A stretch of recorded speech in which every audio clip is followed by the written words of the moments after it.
I caught my girlfriend in a moment that shattered everything. She was with her affair partner in a hotel room, exposed in the most painful way. I had to make a choice, and when I revealed the truth, her life unraveled.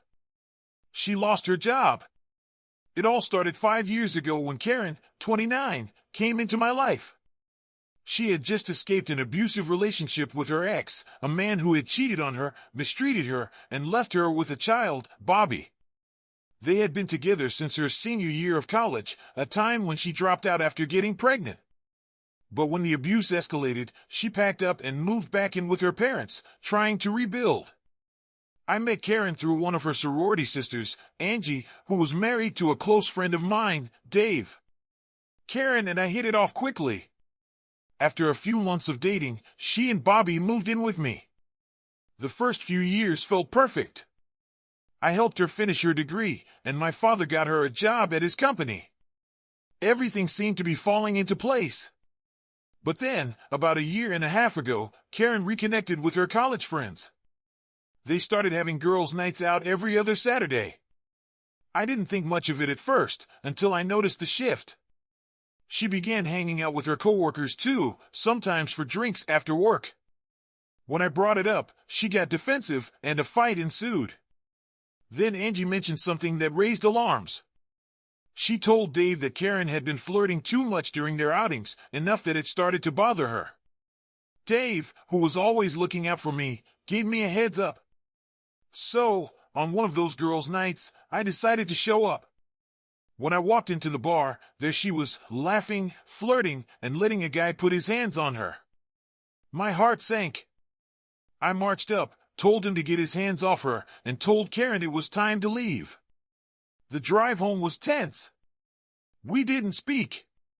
She slept on the couch, and in the morning, she apologized, saying she'd had too much to drink. But I couldn't let it slide. I told her that if we were going to stay together, we needed counseling.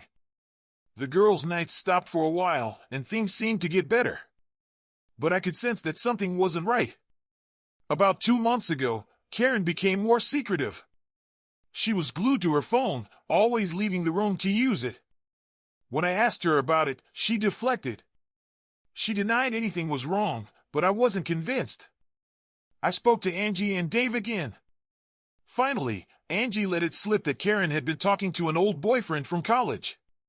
And not just talking, flirting. When Angie confronted her, Karen defended herself. She said that as long as I didn't find out, what was the harm in keeping both men happy? She admitted I was a great provider and good to Bobby, but she needed more. That hit me like a punch to the gut. According to Angie, this old boyfriend lived in Houston, so there was no chance they were being physical, just long-distance flirting. But that didn't make it any easier. Then came the wedding. One of Karen's sorority sisters had asked her to be a bridesmaid, and we planned to go. But then Bobby developed an ear condition and needed surgery, so he couldn't fly with us. I volunteered to stay behind and take care of him while Karen went. It was a 3-day event, rehearsal dinner, bachelorette party, the wedding itself. After the rehearsal dinner, Dave called me. He said Karen's old boyfriend had shown up, and they were being very obvious, hanging out, and making it clear they were more than friends. Dave even sent me pictures.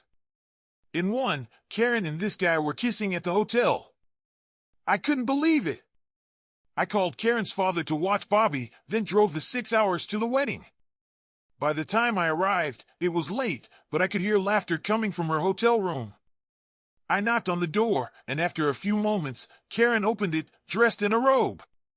What I saw inside stopped me cold. A man, naked in her bed. I stepped in and told him to leave, then turned to Karen, asking her to explain.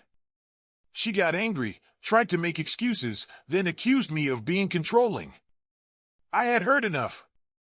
I told her we were done, that I was leaving. If she wanted to come back, she could pick up her things and get out of my life. As I walked into the hallway, there were a dozen people, including Angie, watching. The door had been left wide open, and I'm sure they heard every word. I drove home, arriving just as the sun was coming up, and collapsed into bed. The next morning, I started packing up her things. Her clothes, her personal items, all of it.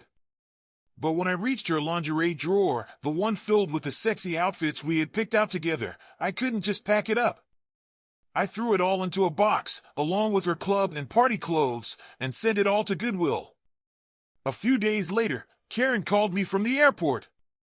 Her number was still blocked, so she had to take an Uber home. When she walked into the house, she found a dozen boxes I had packed for her. I told her Bobby was at her parents' house and that she could call her dad for help moving her things. She tried to talk her way out of it, but I wasn't having it. She tried to load her suitcases into the car, but the key fob wouldn't work. I reminded her that both cars were in my name, and if she tried to take one, I'd report it as stolen. Her dad eventually showed up. I gave him the short version of what happened, and without saying much, we shook hands. That was a week ago. Dave and Angie have cut contact with Karen. Our drama had spilled over and ruined the wedding. Karen's reached out a couple of times, but I've made it clear there's no way back for us. And yet, she still refuses to let go. Right now, all I feel is an emptiness. I go to work, eat, but it's all a blur. The numbness was overwhelming. The sadness crept in quietly, threading its way through every corner of my thoughts. I was neither angry nor calm, just suspended in some strange emotional limbo. How had everything crumbled so quickly? What now? I tried to sleep, but the thoughts kept racing, an endless loop of confusion and quiet hurt. Talking about it all, sharing my side, no matter how hard it was, felt like a release. I wasn't sure if it was enough to heal the wounds or if it was just something to keep the floodgates from bursting.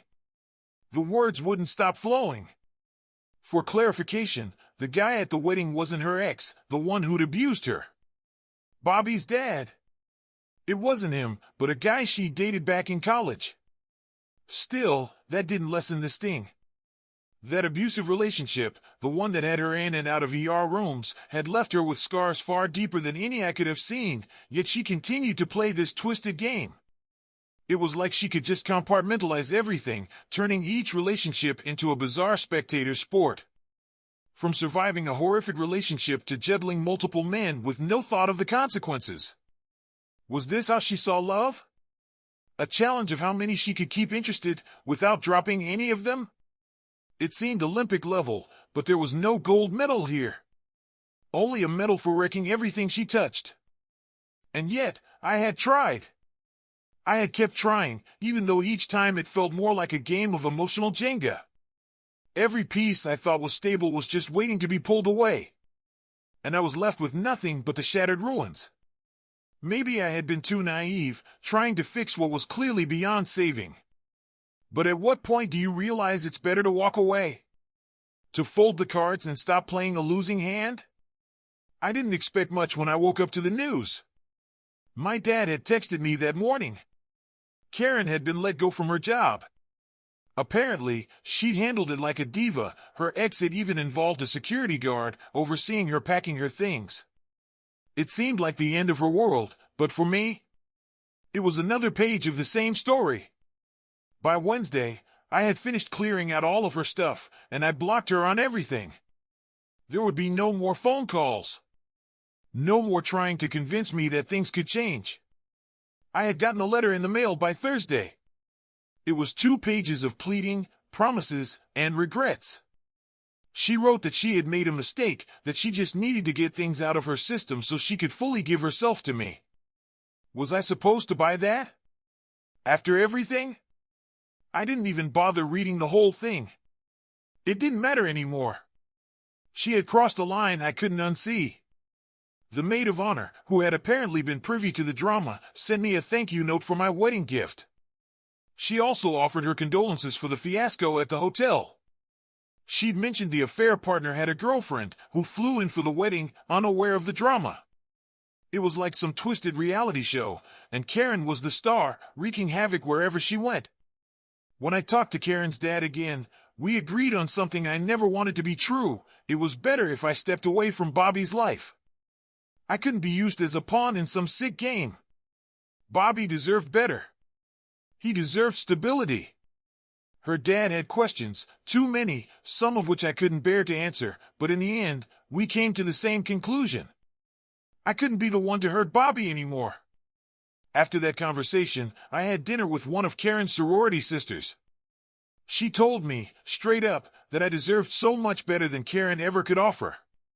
She went on about how Karen had embarrassed herself and how the rest of the girls wanted nothing to do with her now. We spent the rest of the evening talking about me, how I was feeling, what I was going to do next. By the time dessert came, she'd given me her number. She said if I ever wanted to talk or just grab a drink, I should reach out. She'd been kind to me, and for the first time in weeks, I felt like someone truly saw me. I spent the next few days rearranging my house. I swapped out decorations, changed the lighting to something warmer, and added backlighting to make it feel new. It was a fresh start. Even Bobby's room was getting a makeover. It was going to become a guest room. I upgraded my gym membership and signed up for personal training. Honestly, I think my new trainer might be trying to kill me, but it's exactly what I needed. I wasn't about to sit around, spiraling back into old habits. I needed to keep moving forward. Tonight, I'm going out with some friends to our favorite bar, the place we used to go together. But tonight, it's just me. The support I've received has been overwhelming. It's been humbling. One person even said, "You're really turning chicken crap into chicken salad." It made me laugh. As terrible as everything had been, I had no choice but to make something of it. To rise above the wreckage. Karen had destroyed her own life, but she didn't seem to realize it. She kept playing this game, pretending it could be fixed, but there was no fixing it. She blew it. And it was over. And then there's that sorority sister, the one who reached out to me. She's certainly not hiding her feelings. It's clear she's keeping an eye on me, maybe seeing if there's a chance for something more. I'm not sure if I'm ready for anything like that, but it's nice to feel wanted, even after everything that's happened. Bobby's situation is the one that breaks me, though. He's lost his father figure, and I feel like I'm leaving him behind. But I hope one day, Karen's dad can step in and provide the stability Bobby needs. I've done what I could. And now, I just have to let go. In time, I hope to look back and see how far I've come. To be able to say that I found someone new, someone who could truly appreciate what I have to offer. One day, I'll get there. I just have to keep moving forward. One step at a time. She's been waiting, lurking in the wings, waiting for the perfect moment to seize the spotlight. And now, in the middle of this chaos, at least someone is seeing your worth, even if it feels like she's been quietly hanging back in the shadows for far too long. But Bobby, poor kid. His world is crumbling, but with his grandpa stepping in, maybe he'll have the guidance he desperately needs to navigate this insane mess. Keep pushing forward, man. You're rebuilding stronger, better, and who knows? Maybe next year's update will be about your whirlwind romance with someone who actually knows how to appreciate a man like you. You've definitely got this. Let's see what the community thinks. The first comment hits hard. You're young. Was this your dream? Raising someone else's child? Living with someone who could toss you aside so easily, without a second thought? Was that your dream? The question hangs in the air, suffocating the air in the room. It's time to call it. She betrayed you, lied to you, and all the while claimed she loved you. Walk away. Go find someone who will actually love you. The next person cuts even deeper. Reconcile? What exactly are you trying to reconcile, man? I get it, you're young, but don't be this naive. She was in a whole other relationship for months, risking your health and throwing your trust away. She can confess till the cows come home, but it doesn't change what she did. It's time to move on with your life. Focus on your grind. Giving a cheater a second chance is like playing Russian roulette. It doesn't end well for anyone. And seriously, you want her to abort another man's child and then pretend like everything's normal? What's wrong with you? Then the plot thickens. An update, as if things weren't crazy enough already. So, yesterday, I posted asking for advice. Someone suggested a social network I could check, so I did. I dug through her laptop, and guess what? The affair partner doesn't exist. The real affair partner? My brother. They've been making fun of me, mocking my insecurities, behind my back. All while I was working. I work as a cook, and they've been doing stuff in my house while I wasn't there. But that's not even the worst part. They got married during that 7-day vacation. And the worst part? My parents knew. My parents, her family, they were all in on it. Sending photos, laughing about it. I found it all through her messages. She didn't add my brother, but I knew it was him by the photos and the little details only he would know. The truth comes crashing down, and his world implodes. When she came back, I asked her about it. She just smiled and told me she was tired of pretending. That she only stayed with me until the lease was over. And that the baby was my brother's. The room feels like it's closing in.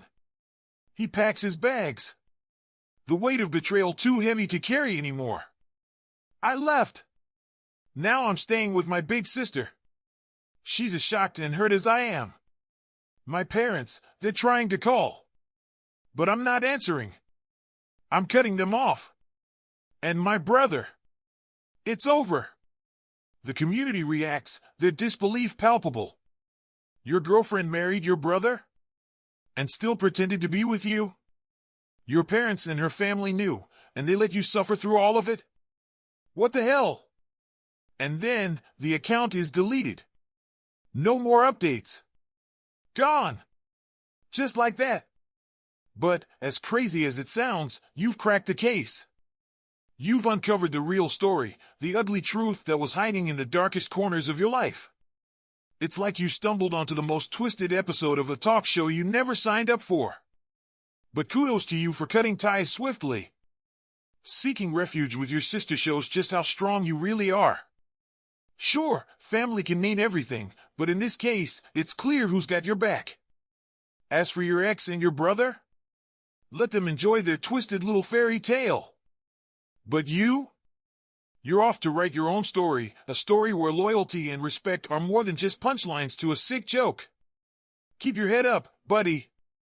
You've dodged a bullet big enough to have its own gravitational pull.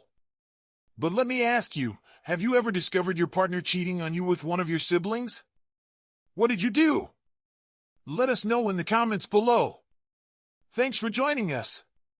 Don't forget to like, subscribe, and hit the notification bell so you never miss an update.